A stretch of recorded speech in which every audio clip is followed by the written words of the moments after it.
Hello everyone and welcome to Old Coins TV channel. If you love exploring the world of coins, their history, value, and rare discoveries, you've come to the right place. Here, we'll share exciting information about coins from around the world, from ancient treasures to modern currency. So, don't forget to like, share, and subscribe, and hit the bell icon to never miss our latest videos. Within the vast sea of common 1980 half dollars, there exist transcendent specimens so exceptionally preserved, so perfectly struck, and so diagnostically rare that they ascend into the realm of the truly precious and command valuations that dwarf their face value by thousands of times. These are not mere coins, they are numismatic masterpieces, the ultimate survivors of a rigorous and unforgiving process of production, distribution, and time. The pinnacle of value for this date is achieved through a confluence of absolute perfection in preservation, the rarity of a specific variety, and the independent certification that validates such status. For the circulation strikes from Philadelphia and Denver, this means coins graded in the virtually flawless realms of Mississippi 68 and Mississippi 69 * by the premier grading services, Professional Coin Grading Service (PCGS) and Numismatic Guarantee Company (NGC). To understand why these are so precious, one must visualize the journey.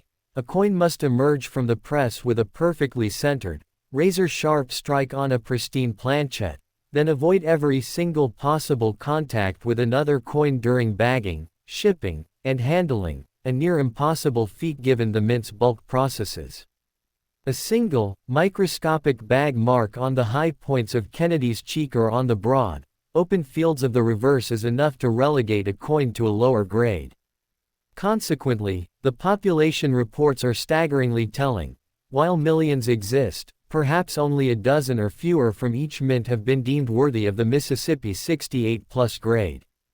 At auction, such a coin, encapsulated and solemnized by its grade, can realize prices from $2,000 to over $5,000 *, transforming a 50-cent piece into a blue-chip numismatic asset.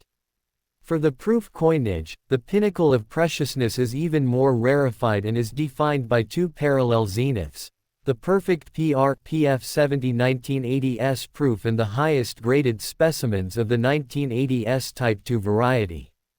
A PR 70 coin is defined as being in perfect condition under 5x magnification, with no flaws whatsoever, no hairlines, no contact marks, not the faintest disturbance on its mirror surfaces or frosted devices.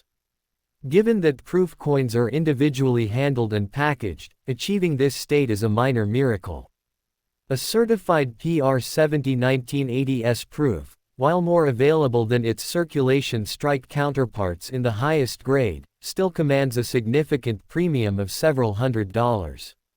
However, the true crown jewel, the most precious and valuable 1980 half dollar in existence, is the ***1980s Type II proof in grade PR 69 Deep Cameo or PR 70 ***. The Deep Cameo designation indicates an extraordinary contrast between the frosty devices and the liquid mirror fields, a visual drama that exemplifies the art of proof coinage. The Type II feat inherent scarcity, comprising only a fraction of an already limited proof mintage, combined with a sublime grade creates a numismatic singularity. A PR 69 DCAM Type II can command $1,500 to $3,000 *, while a confirmed PR 70 DCAM would be virtually priceless, likely exceeding $5,000 if one were to appear on the open market, as it would represent the absolute, unimpeachable finest known example of this historically significant variety. Beyond these graded superstars, the realm of the most valuable expands to include original mint packaging of legendary quality. This includes a sealed, pristine 1980 U.S. mint set with spectacular, naturally vibrant toning on the coins visible through the original cellophane, or an unopened, post office fresh box of 1980s proof sets where the halves are guaranteed to be of the earliest, sharpest strike. Furthermore, The ultimate treasure for a specialist would be the discovery of a fully original, unsearched $1,000 face value bag of 1980p or 1980D halves, from which every coin exhibits magnificent, multicolored, bag toning, and from which a significant number of gem Mississippi 65 or higher coins could be extracted. Such a find would be a time capsule, a direct link to the mint's vaults, and its aggregate value, especially if it yielded several super-grade coins, could reach into the tens of thousands of dollars. Thus, the most precious 1980 half dollars exist in a stratosphere defined by a fanatical pursuit of perfection, a deep understanding of diagnostic varieties, and a reverence for original, unmolested condition. They are the standard bearers for the entire issue, proving that even within the most mass-produced modern coinage, there exist rare avatars of perfection that are pursued with passion and revered as treasures. Historical context and the coin's anomaly. The 1980 Kennedy half dollar exists as a quiet anomaly within the broader narrative of American numismatics, a coin minted in substantial numbers yet virtually absent from daily circulation, born during a period of profound transition for both the United States Mint and the nation's economy. To understand the 1980 half dollar is to first understand the peculiar monetary environment of the late 1970s and early 1980s. The coin's predecessor, the silver-clad half dollar 1965-1970, had already seen its precious metal content removed, transitioning to a copper-nickel-clad composition identical to the dime and quarter by 1971. However, despite being made of the same inexpensive materials, the half dollar's substantial size, 30.6 mm in diameter and 11.34 grams, meant its intrinsic value as metal, though still below face value, was perceptibly significant.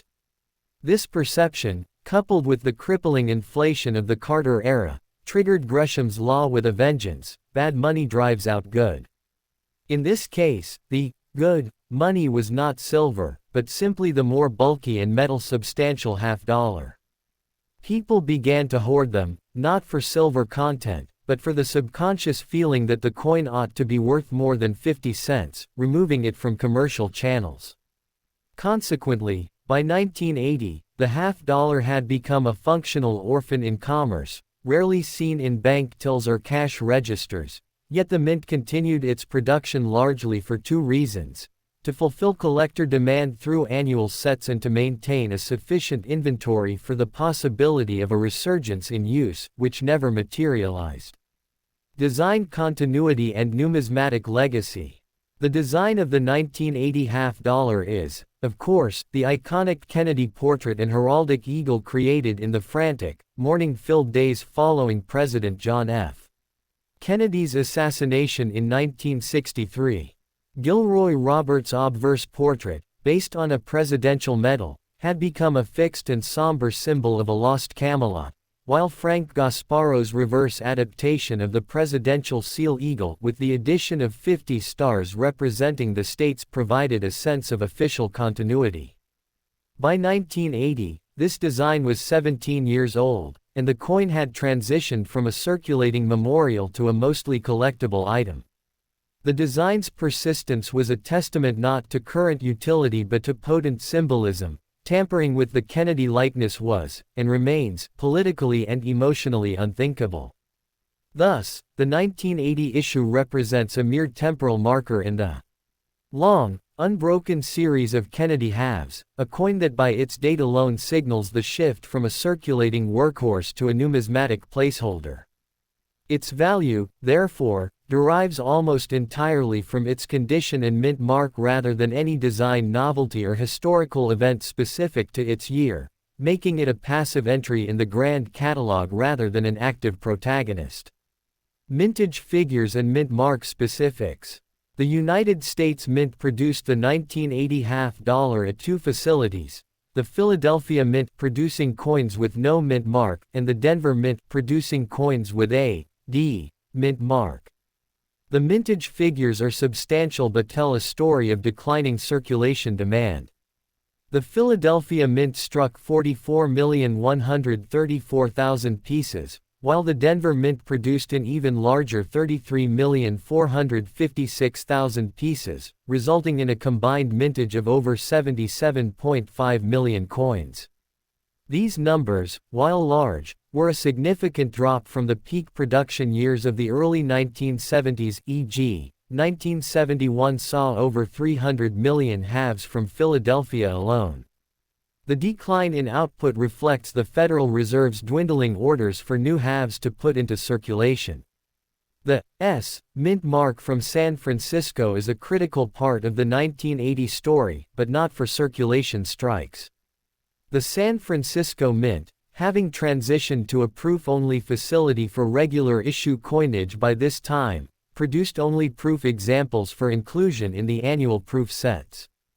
These proof coins, struck on specially polished planchettes with multiple blows from polished dies, exhibit mirror-like fields and frosted devices, representing the highest quality collectible version of the year's design, and were made in a separate, limited quantity intended solely for collectors.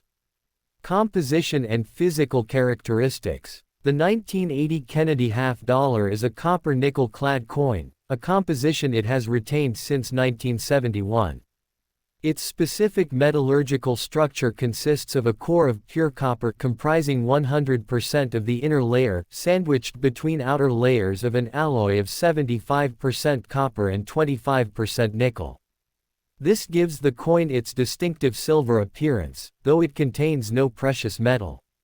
The specifications are precise: a diameter of 30.61 mm (1.205 inches), a thickness of 2.15 mm (0.085 inches), and a weight of 11.34 grams (0.4 ounces). The reeded edge contains 150 reeds. This substantial heft and size, as previously noted, contributed to its disappearance from circulation, as the public and businesses found the smaller dollar coin, the Susan B. Anthony dollar, introduced in 1979, and paper currency more convenient for larger transactions. The coin's physicality is thus a relic of an earlier age of coinage, when higher denominations were expected to have substantial mass, a concept rendered obsolete by inflation and changing commercial habits. Varieties and collectible nuances. For the dedicated collector, the 1980 half-dollar offers a modest but interesting field of varieties, primarily in the proof issues from San Francisco. The most well-known is the **1980s proof Type 2* variety. This refers to a change in the coin's obverse master die partway through the proof production year. The Type 1 proof shows a clearer, more filled-in, FG, Frank Gasparo's initials, on the reverse, near the eagle's right leg. The Type 2 features a much fainter, often indistinct, FG, appearing almost missing. This was caused by the mint's effort to remove what was deemed an overly prominent design element. Identifying a Type 2 proof significantly increases the coin's value to specialists. For circulation strikes, Philadelphia and Denver, no major die varieties are widely recognized for 1980, though the constant search among error hunters continues for doubled dies, repunched mint marks, or off-center strikes. The primary differentiation for uncirculated examples lies in the quality of the strike, with many business strike halves from this period exhibiting slightly soft details on Kennedy's hair and the eagle's breast feathers due to less than optimal striking pressure, a common trait in mass-produced, non-silver coinage of the era. Valuation and market reality for circulation strikes. In terms of pure monetary value, a typical 1980p or 1980d half-dollar pulled from circulation or found in a bank roll is worth exactly its face value, 50 cents. This is the foundational truth for the vast majority of the 77+ million minted. In uncirculated condition, graded Mississippi 60 to Mississippi 63 on the Sheldon scale, these coins might retail for between $2 and $5. A premium based solely on their pristine state and the cost of grading, handling, not rarity. In higher mint state grades, Mississippi 65 and above, values can rise to the $15–30 range, as these represent the very finest examples that survived without a single bag mark or abrasion from mint packaging and shipping. However, there are no regular circulation strike 1980 half dollars that command prices in the hundreds or thousands of dollars. Their abundance ensures they remain a low-cost entry point for new collectors seeking to build a date and mintmark set of Kennedy halves. The market for them is steady but unspectacular, driven by completists rather than investors. Valuation and significance of proof issues. The true numismatic value for the 1980 year lies in the proof issues from San Francisco. A standard 1980s proof half dollar, with its deep mirrors and frosted surfaces, is a beautiful example of modern minting craftsmanship and is valued in the $5–10 range in the prevailing PF 65 condition. However, the ***1980s Type 2 proof is the key to the year. Its mintage is estimated to be only about 10% of the total proof production, making it genuinely scarce.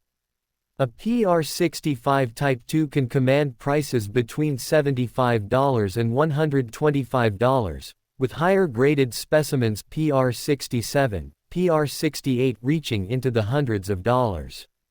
These coins are sought after not only by Kennedy half-dollar specialists but also by collectors of proof coin varieties across all series, giving them a stable and respected niche in the market. They represent a tangible piece of minting history, a documented change in design midstream, and thus carry a story that the common circulation strikes lack. Hoarding and bullion-related speculation. While the 1980 half-dollar contains no silver, its story is indirectly tied to the Great Silver Bullion Frenzy of 1979–1980. During this period, the Hunt brothers' attempt to corner the silver market drove the price of the metal to nearly $50 per ounce. This caused a widespread paranoia and search for any remaining silver coinage in circulation. Although the public was generally educated that post-1970 halves contained no silver, the sheer size of the coin led to constant checking and occasional hoarding by hopeful individuals. Furthermore, the massive inventories of earlier, silver-clad, 40% silver halves from 1965–1970 held by the Treasury and banks were rapidly depleted during this crisis as the public exchanged paper money for coins at face value to melt for bullion profit. This event solidified the government's and the public's view of the half-dollar as a bullion vehicle rather than a circulating medium, sealing its fate. The 1980 coin, therefore, was minted in the immediate aftermath of this economic trauma, a symbol of a denomination permanently scarred by its own historical link to precious metal. In final analysis, the 1980 Kennedy half-dollar is a coin of profound contradiction and quiet historical significance. It is at once common and obscure, minted in the tens of millions yet unseen by the public for which it was intended. It is a memorial coin that had outlived its original circulating purpose, a substantial piece of metal that felt valuable but was not. It represents the last gasp of the half-dollar as a meaningful part of the nation's physical currency system before it retreated entirely into the realm of collectors and speculators. For the historian, it is an artifact of the high inflation, low-confidence era of the late Cold War. For the economist, it is a textbook case of Gresham's law in action with base metals. For the numismatist, it is a necessary, if humble, link in the Kennedy series, with hidden gems like the Type 2 proof offering a rewarding challenge. Its value is not in gold or silver, but in the story it tells. A story of changing habits, eroded purchasing power, and the enduring power